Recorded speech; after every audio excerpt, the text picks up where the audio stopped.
الحمد لله رب العالمين والصلاة والسلام على أشرف الأنبياء والمرسلين وعلى آله وصحبه وأطباعه وأزواجه وذرياته وأهل بيته وأهل طاعته أجمعين، أما بعد. قال النبي صلى الله تعالى عليه وسلم: لا يؤمن أحدكم حتى أكون أحب إليه من والده وولده والناس أجمعين. وقال النبي صلى الله تعالى عليه وسلم: لا يؤمن أحدكم حتى يكون هواه تبعا لما جئت به، أو كما قال صلی اللہ تعالی علیہ وسلم. بزرگان محترم، چونکہ یہ ربیع الاول کا مہینہ ہے اور آپ جانتے ہیں کہ ربیع الاول کا مہینہ ہماری ایک تاریخ کو یاد دلاتا ہے.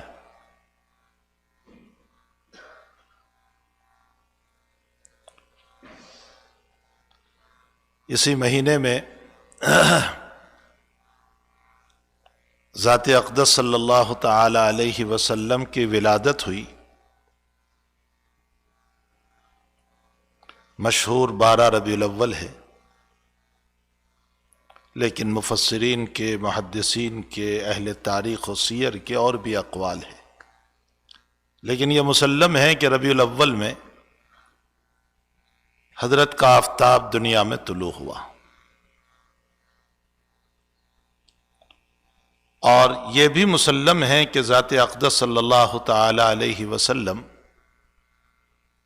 ربیع الاول کے مہینے میں دنیا سے تشریف لے گئے.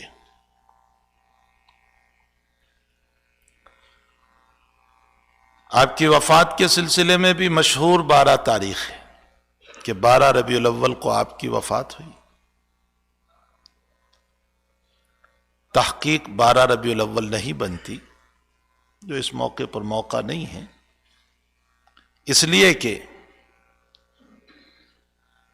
ذات اقدس صلی اللہ تعالی علیہ وسلم حجۃ الوداع کے لیے جب تشریف لے گئے تو آپ کا یوم العرفہ یعنی 9 ذی الحجہ یوم الجمعہ تھا. یہ بالکل مسلم ہے، اس میں کوئی دو رائے نہیں ہے کہ یوم الجمعہ 9 تاریخ تھی. اس سے حساب کر کے اب شروع کریں.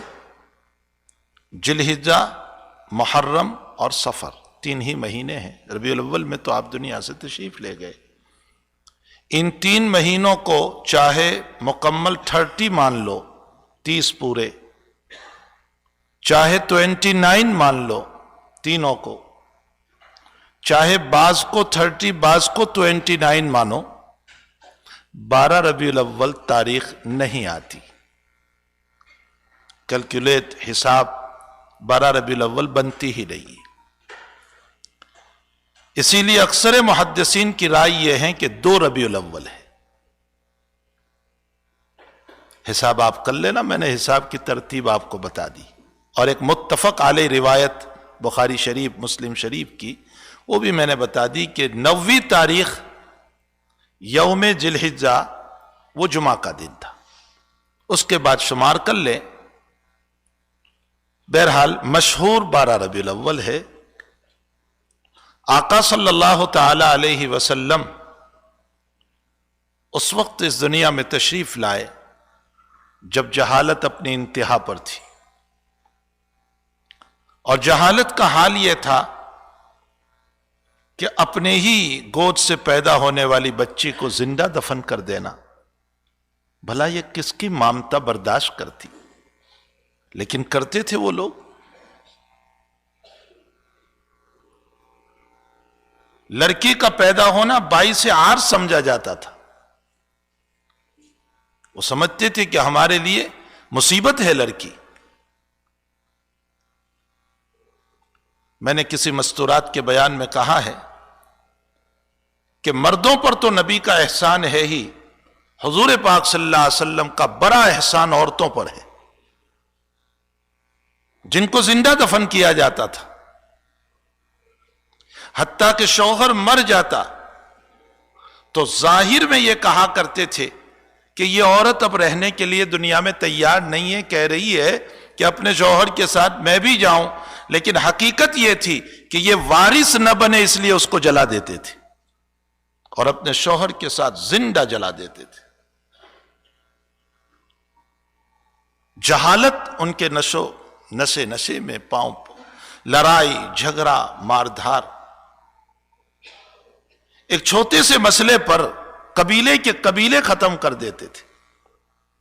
شراب ان کی عادت، سود ان کی عادت، معمولی باتوں میں مار دینا ان کی عادت۔ ایسی جہالت کے دور میں دو قربانیاں دی ہوئے ایک شخصیت دنیا میں تشریف لاتی ہے۔ میں بہت اشارات کروں گا، چونکہ یہ مختصر وقت میں آقا کی سیرت تو ساری زندگی پوری کر دو بیان نہیں ہو سکتی ہے۔ حضور پاک صلی اللہ علیہ وسلم دو قربانیوں کا نتیجہ ہے۔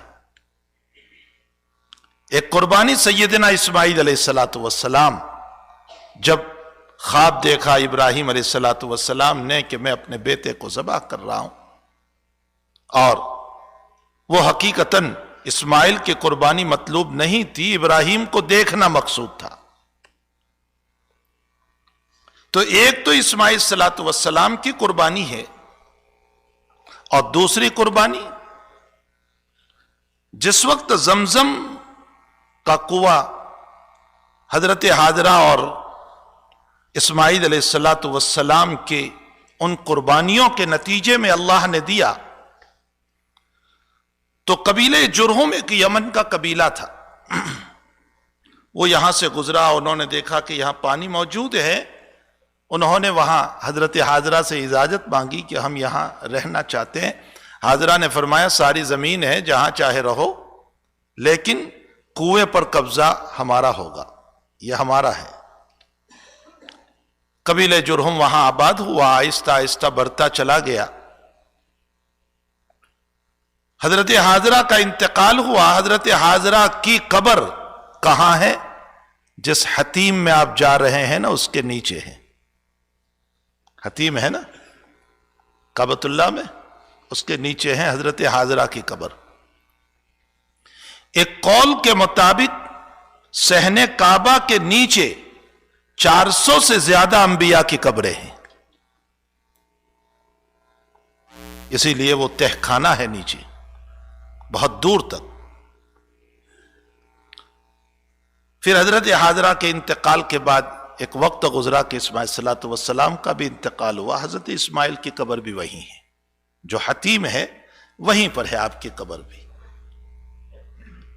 اس کے بعد ان کے بیٹے کعبۃ اللہ کے متولی بنے، لیکن یہ قبیلہ جرہم جو آباد ہوا تھا، انہوں نے ان پر ظلم کیا، اور ظلم کے نتیجے میں کعبۃ اللہ میں آنے والے جتنے ہدایا جو کعبۃ اللہ پر چڑھائے جاتے تھے، ان سب کو لے کر زمزم کے کنویں میں ڈال دیے اور کنواں بند کر دیا، اور اس انداز سے بند کیا کہ کسی کو پتہ نہ چلے۔ نسیہ منسیہ ہو گیا، بات ذہن سے رہی بھی نہیں۔ ایک لمبی مدت گزر گئی۔ آقا صلی اللہ علیہ وسلم کے دادا عبد المطلب، تاریخی اعتبار سے آپ کو پتا تھا، چونکہ عبد المطلب حضرت اسماعیل سے ہیں، آپ کو یہ پتا تھا کہ ایک کنواں ہے، وہ کہاں ہے کچھ پتا نہیں۔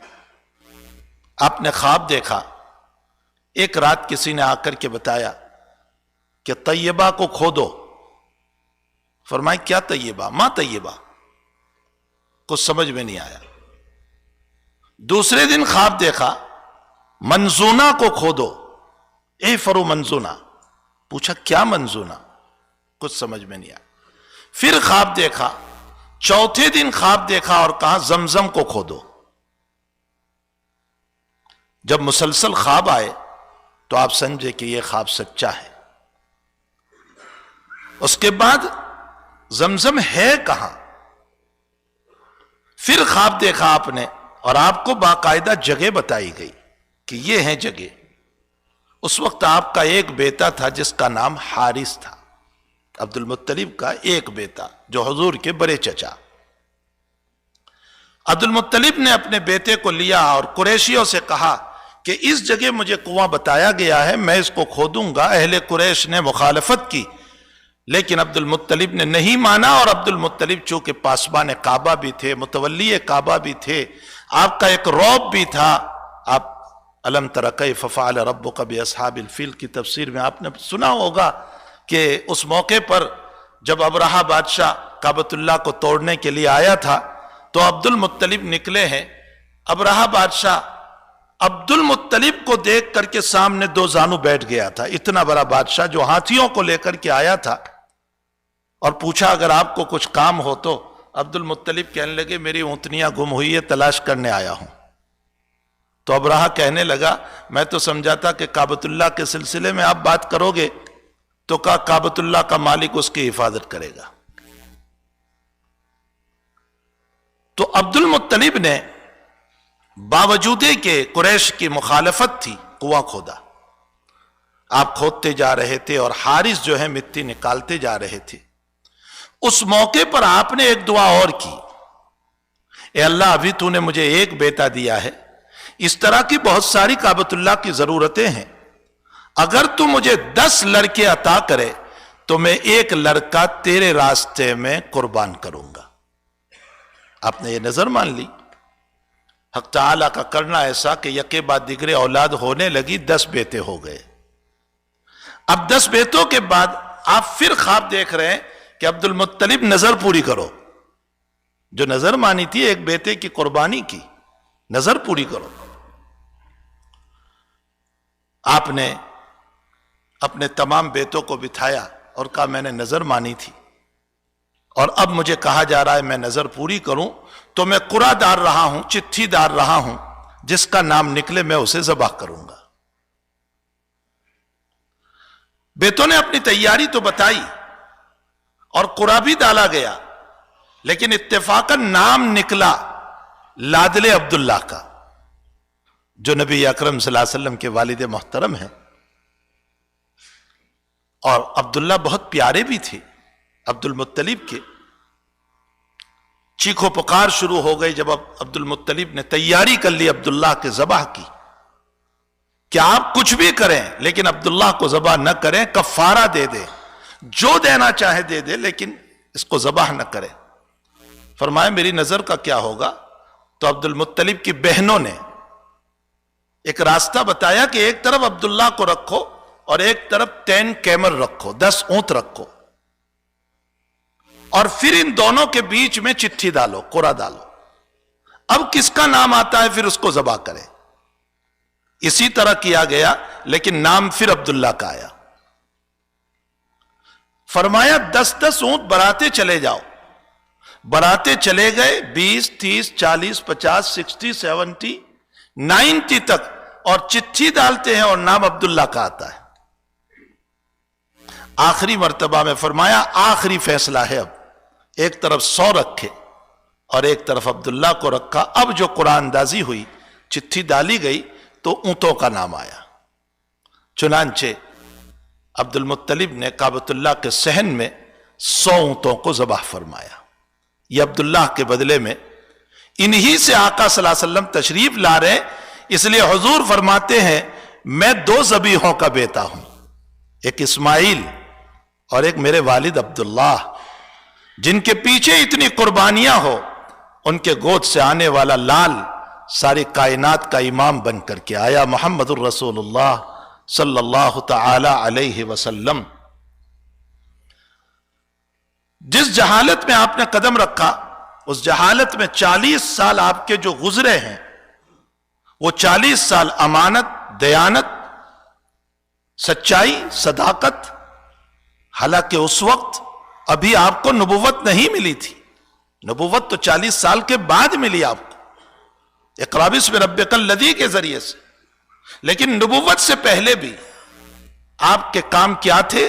حدیث شریف میں ہے خدیجۃ الکبریٰ رضی اللہ تعالی عنہا آپ کی صفات بیان کرتے ہوئے کہہ رہی ہے انک لتصل الرحم، آپ صلہ رحمی کرنے والے ہیں، آپ رشتہ داروں کے ساتھ حسن سلوک کرنے والے ہیں۔ سب سے مشکل مسئلہ رشتہ داروں کے ساتھ سلوک کرنا ہے۔ پرایوں کو تو خوب نوازتے ہیں، رشتہ داروں کو کوئی نہیں دیتا ہے، کہتے ہیں میری تعریف نہیں کرتا۔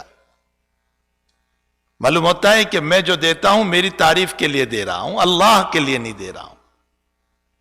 انک لتصل الرحم وتکسب الکل، آپ بوجھ اٹھاتے ہیں لوگوں کا، اگر کوئی قرضدار ہے اس کا قرض ادا کرتے، مصیبت زدہ ہے اس کی مصیبتوں کو آپ اٹھا لیتے،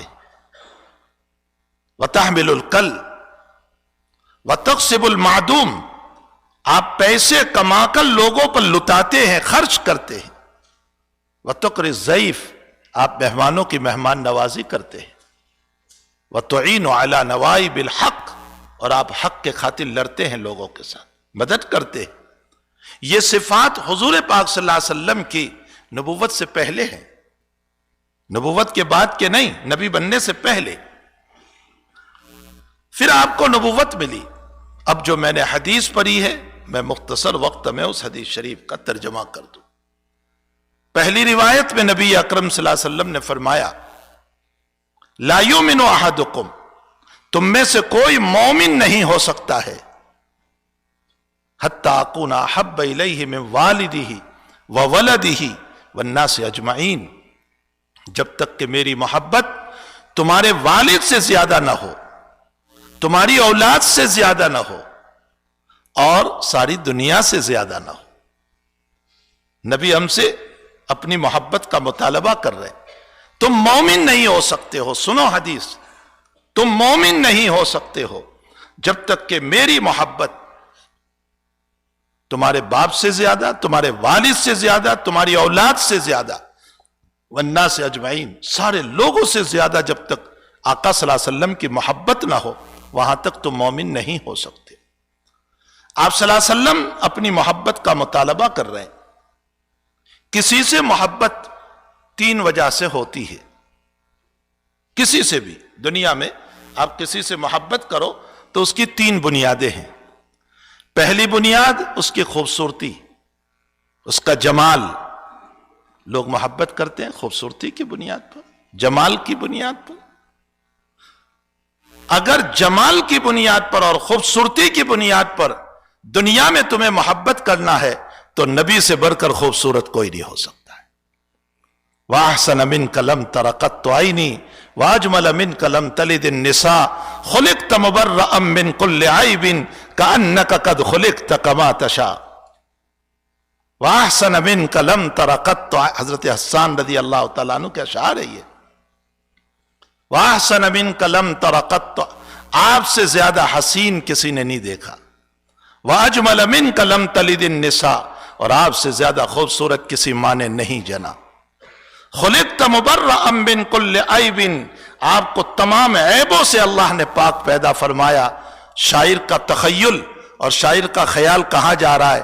کأنک قد خلقت کما تشاء، اللہ نے آپ کو ایسے بنایا جیسے آپ نے چاہا، جیسے آپ نے چاہا۔ عائشہ صدیقہ رضی اللہ تعالی عنہا اپنے اس سرتاج کے باب میں، آقا کے باب میں فرماتی ہے لنا شمس وللآفاق شمس، لنا شمس وللآفاق شمس وشمسی خیر من شمس السماء، ایک میرا بھی آفتاب اور سن اور سورج ہے اور ایک دنیا والوں کا بھی سورج ہے۔ لنا شمس وللآفاق شمس وشمسی خیر من شمس السماء، اور میرا سورج دنیا کے ہزاروں سورج سے افضل ہے، میرا آفتاب اور میرا سن یہ دنیا کے ہزاروں آفتاب سے افضل ہے۔ شمس السماء تطلع بعد الفجر وشمسی تطلع بعد العشاء، دنیا کا آفتاب اور سن فجر کے بعد طلوع ہوتا ہے اور میرا آفتاب عشاء کے بعد مصلی پر طلوع ہوتا ہے۔ میرے بھائیو، اگر کسی سے محبت ہو سکتی ہے جمال کی بنیاد پر تو آقا سے بڑھ کر خوبصورت کوئی نہیں، اور اگر کمال کی بنیاد پر محبت کسی سے دنیا میں محبت ہوتی ہے کسی کے کمالات کی بنیاد پر، آپ میں کوئی کمال ہے اس کی بنیاد پر میں آپ سے محبت کرتا ہوں، تو نبی سے بڑھ کر کمال والا کوئی نہیں، علم میں، تقوی میں، ورع میں، پرہیزگاری میں، تمام چیزوں میں آپ سے بڑھ کر تقوی والا آپ سے بڑھ کر کمال والا کوئی نہیں۔ اور نمبر 3، کسی سے محبت ہوتی ہے احسان کی بنیاد پر، آپ نے مجھ پر احسان کیا، میں آپ سے محبت کر رہا ہوں۔ دنیا کے محسنوں سے لوگ محبت کرتے ہیں، جس نے ہماری مدد کی، ہمارا تعاون کیا، ہم اس سے محبت کرتے ہیں۔ اگر احسان کی بنیاد پر کسی سے محبت کرنا ہو تو آقا سے بڑھ کر ہمارا محسن کوئی نہیں۔ دنیا کا انسان 150 ہزار 2000 5000 دیتا ہے اور میرا نبی جہنم سے نکال کر جنت پہ لے جاتا ہے۔ دنیا کا انسان ایک اچھی بات بتاتا ہے، میرے نبی نے پیدائش سے لے کر موت تک کی ساری زندگی کو بہتر بنانے کے طریقے بتائے ہیں۔ انشاءاللہ آپ نے جو طریقے بتائے ہیں وہ کسی اور مجلس میں ہم اس کو سنیں گے، ذکر کریں گے۔ اللہ ہمیں اپنے نبی کا خوب ذکر کی توفیق عطا فرمائے، آپ پر درود شریف کی توفیق عطا فرمائے، اور کثرت سے اللہ کے نبی پر درود پڑھو۔ امت سن ہو چکی ہے، امت سن ہو چکی ہے، اپنے نبی پر چلتے پھرتے اٹھتے بیٹھتے درود شریف کی خوب کثرت رکھو۔ انشاءاللہ روایتوں میں ہے کہ جنہوں نے مجھ پر کثرت سے درود پڑھا جنت میں مجھ سے قریب رہے گا۔ ان اول الناس بی، ان اول الناس بی یوم القیامتی، قیامت کے دن سب سے زیادہ قریب مجھ سے وہ رہے گا اکثر علی صلاۃً، جس نے مجھ پر سب سے زیادہ درود پڑھا۔ تو درود شریف خوب پڑھیں آقا صلی اللہ تعالی علیہ وسلم پر۔ دوسری روایت میں حضور پاک صلی اللہ علیہ وسلم فرماتے ہیں، من صلی علی صلاۃً صلی اللہ علیہ عشراً، جس نے ایک درود مجھ پر پڑھا اللہ اس پر 10 رحمتیں نازل فرماتے۔ فرمایا جو درود نہیں پڑھتا میری امت کا بخیل ہے۔ اور نبی کی تعلیمات کو زندگی میں لاؤ، جو اخلاق بتائے ہیں اس کو لاؤ، غصہ نہ کرو، حسد نہ کرو، لڑائی نہ کرو، بغض نہ کرو، کسی کی حقارت نہ کرو، کسی کو ذلیل نہ سمجھو، عزت دینے والے بنو۔ کسی کو عزت دینے سے میری عزت میں کوئی کمی نہیں آتی ہے، یہ نبی کا فیصلہ ہے۔ ان تعلیمات پر عمل کریں تب ہی جا کر ہم سچے عاشق ہو سکتے ہیں، ورنہ نام کے تو بہت سارے عاشق دنیا میں ہوا کرتے ہیں۔ وہ تو مجنو ہی تھا صحیح عاشق، جس نے خون دے دیا تھا۔ تو صحیح عاشق امت کا وہ ہوگا جو نبی کے طریق پر چلنے والا ہو۔ وصلی اللہ علی النبی الکریم برحمتک یا ارحم الراحمین۔